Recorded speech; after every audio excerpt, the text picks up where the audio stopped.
MP এবং কোন মন্ত্রী ট্যাক্সবিহীন কোন গাড়ি চলবে না। কোন এমপি এবং কোন মন্ত্রী তার নিজের হাতে কোন টাকা চালাচালি করবে না। বাংলাদেশের একমাত্র স্মার্ট সিটি বসুন্ধরা এখন আরো নিরাপদ, আধুনিকতায় আরো এক ধাপ এগিয়ে। কোন এমপি এবং কোন মন্ত্রী যদি তার নির্দিষ্ট কোন কাজের জন্য বরাদ্দ পেয়ে থাকেন, কাজ শেষ হওয়ার সাথে সাথে বাংলাদেশের 11 কোটি মানুষের কাছে তারা তার প্রতিবেদন তুলে ধরতে বাধ্য হবে। সম্মানিত বন্ধুগণ, যাদা আমরা নিব না, দুর্নীতি আমরা করবো না।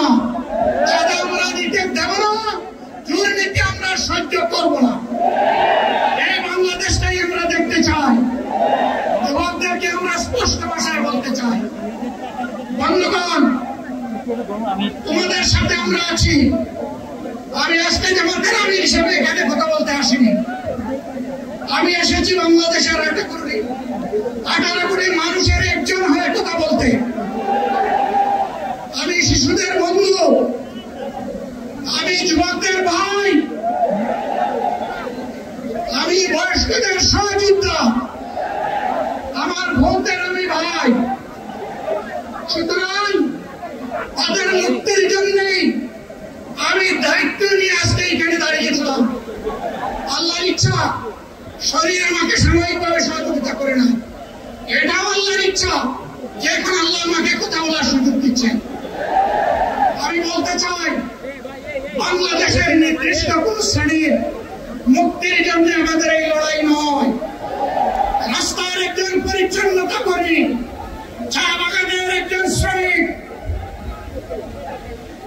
রক্ত পানি করে ঘাম জড়ানো আমার একজন রিক্সা চালক ভাই মাঠে ময়দানে বাংলাদেশের মানুষের মুখে যারা এক মুঠো ভাত তুলে দিতে চায়, আমার সেই কৃষক বন্ধুটি, আমি তাদের হয়ে আজকে এখানে কথা বলতে এসেছি।